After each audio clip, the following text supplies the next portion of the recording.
Teve um evento que foi cancelado pelos Estados Unidos, um evento militar aqui no Brasil.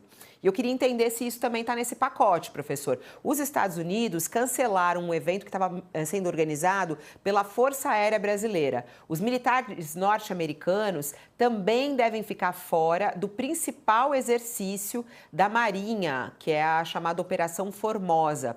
E os sinais de distanciamento da cooperação militar preocupam, de certa maneira, o Ministério da Defesa, segundo fontes ouvidas no Ministério. Esses gestos de insatisfação dos americanos acontecem meses depois da primeira visita ao Brasil do chefe do Comando Sul dos Estados Unidos, o almirante Alvin Hossel, que eu acho que fala assim o nome dele. O país pediu uma visita dele em uma base do Exército em Rio Branco, no Acre. Os oficiais gerais do lado brasileiro estranharam o pedido específico da visita a essa base, que não costuma receber autoridades estrangeiras. Houve uma tentativa de redicionar a agenda a Manaus, mas os americanos não aceitaram. E os compromissos do norte-americano acabaram ficando restritos a Brasília. Queria que o senhor trouxesse um pouco um contexto em relação a isso. O que significa o cancelamento dessa agenda dos Estados Unidos nesse evento militar aqui no Brasil?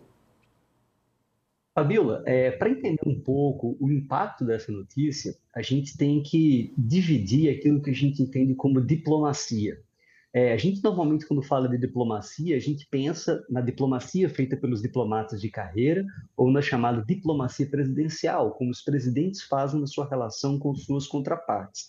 Por outro lado, existe também a chamada diplomacia militar e diplomacia de defesa, que às vezes consegue ter conexões muito mais sólidas e de maior maturação e com qualidade na troca de dados do que propriamente chamada diplomacia oficial. Isso, por exemplo, foi importante no distensionamento das relações Brasil e Venezuela lá em 2019, na relação entre o Exército Brasileiro e o Exército venezuelano à altura da crise em 19, como tem sido importante em diversos momentos, inclusive na troca e na compra de equipamento militar.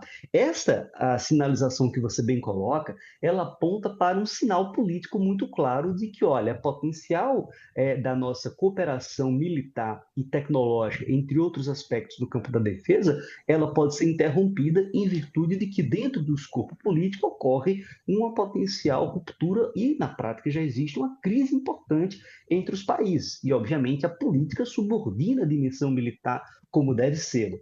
O grande problema, se nós pensarmos em termos operacionais em relação a isso, é que os Estados Unidos têm um peso descomunal em termos de relevância para o setor de defesa do Brasil. É o país que mais recebe militares brasileiros para missões de treinamento, adestramento e participação em órgãos, inclusive combinados. Temos militares brasileiros no Comando Sul dos Estados Unidos, dentro da estrutura formal do comando, por exemplo. Os Estados Unidos são essenciais na aquisição de material bélico para o Brasil, são os principais fornecedores de grandes sistemas de armas, que para nós é importantíssimo, porque o padrão doutrinário que nós utilizamos de nossos sistemas de armas é essencialmente padrão OTAN. Então, temos ou os Estados Unidos ou outros países que produzem sistemas dentro do padrão OTAN. E essa sinalização, ela aponta para um horizonte de que, se as relações forem rompidas ou entrarem numa espiral de crise mais profunda, essa conexão poderá ser prejudicada, não apenas nesse intercâmbio tradicional da cooperação militar e concomitantemente na diplomacia militar, mas também no acesso a equipamento bélico e, obviamente, naquilo que é importante para a modernização estrutural em termos de meios da defesa nacional. E isso é um problema, porque você não muda, por exemplo, de fornecedor de forma tão rápida, os acordos de aquisição e de desenvolvimento conjunto, são muito complexos de serem elaborados,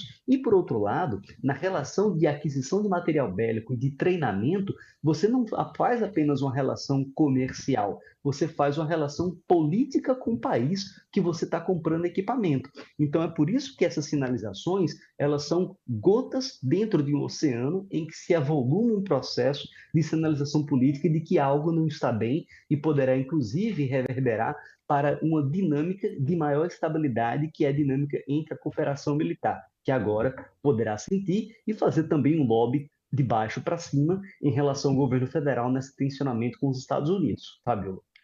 É isso. Agora, O professor, Josias, há um acordo... o Josias, só um pouquinho, que Pois não, por O favor. Cláudio Couto ele quer fazer um comentário aqui a respeito disso. Vai lá, professor. Eu queria só acrescentar um ponto, Fabiola, em cima do que você trouxe, né, do que o professor Augusto, inclusive, tratou agora, que é o seguinte fato. Em 2022, ainda antes mesmo da eleição, nós tivemos uma série de conversas entre militares americanos e brasileiros. Inclusive, na época, veio para um evento militar no Brasil o secretário da Defesa dos Estados Unidos, né, que tem origem aí tinha origem no meio militar, me escapa aqui o nome dele nesse momento, e foi muito claro dizendo que militares não devem se meter em política em democracias. E foi depois, enfim, noticiado que houve ali uma série de conversas entre militares americanos e brasileiros no sentido de dissuadir que os militares brasileiros entrassem em alguma aventura golpista. E nós vimos, né, isso inclusive está em julgamento no Supremo, no que essa história toda deu e qual foi eventualmente o grau ou não de envolvimento deles. E agora que a gente tem um governo americano com o presidente Trump querendo interferir justamente nesse julgamento, né, querendo reverter a punição daqueles que tentaram participar do golpe, inclusive, dentre os quais muitos militares, e sabendo desse histórico do que foi a atuação à época do governo Biden por meio dos militares americanos nessa relação com os militares brasileiros, parece que a gente está tendo agora o movimento, melhor dizendo, no sentido inverso. Eles estão atuando no sentido justamente de gerar uma tensão e gerar um esfriamento dessas relações, algo que inclusive estava na pauta dessas conversas lá atrás, dizendo, olha, se vocês entrarem numa aventura, a relação de vocês com os militares americanos vai piorar, para parece dizer o contrário. Vocês deveriam ter entrado na aventura, ou talvez devam entrar agora, porque senão essas relações vão piorar. Eu não consigo ver essas coisas como separadas. Boa. Vai lá, Josias, sua pergunta para o professor. Eu queria lhe perguntar, professor, esse acordo acordo militar que une Brasil e Estados Unidos, isso vem da década de 50, né? E havia até uma grande operação, está programada ainda, ninguém cancelou, agora para outubro, um grande treinamento conjunto em Petrolina, Pernambuco. Há um general brasileiro no comando sul das Forças Armadas dos Estados Unidos. Flávio Matias, salvo engano, o nome dele. Como se dará se houver o rompimento? Acha que evoluímos para isso? Há esse risco? Ainda é cedo para dizer.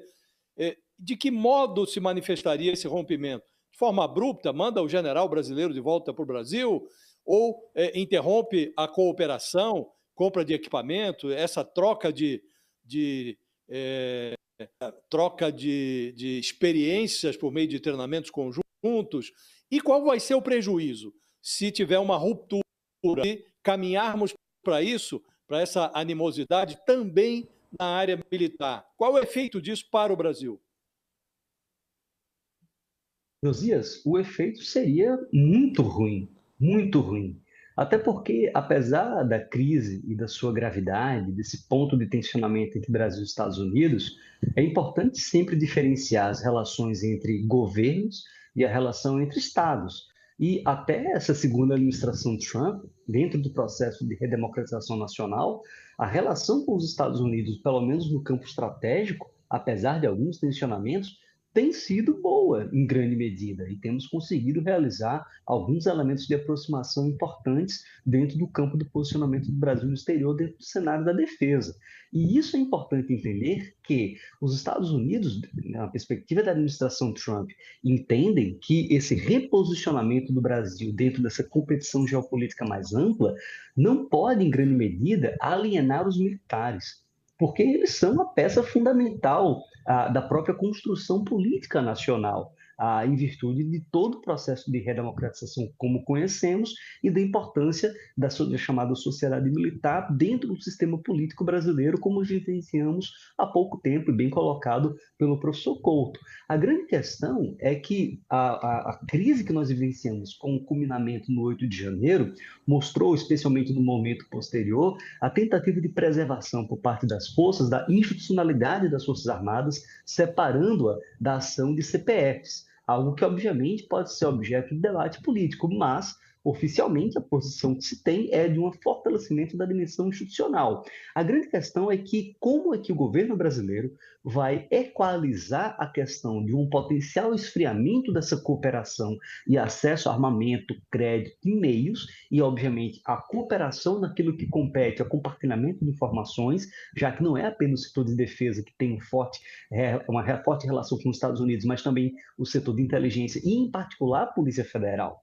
Então, se nós considerarmos esses elementos, aquilo que nós chamaríamos de um setor de segurança, juntando militares, Polícia Federal, entre outros aspectos, e inteligência, você tem uma vinculação muito forte, uma cooperação muito forte com os Estados Unidos. Então, essa ruptura no campo político, governo, ela pode provocar efeitos no campo de ações de Estado. E isso é deletério, até porque o Trump terá eleições intermediárias no ano que vem, ele pode perder a maioria em uma das casas, tendo o fenômeno do governo dividido, e ter a sua liberdade de ação bastante reduzida, inclusive em relação ao Brasil.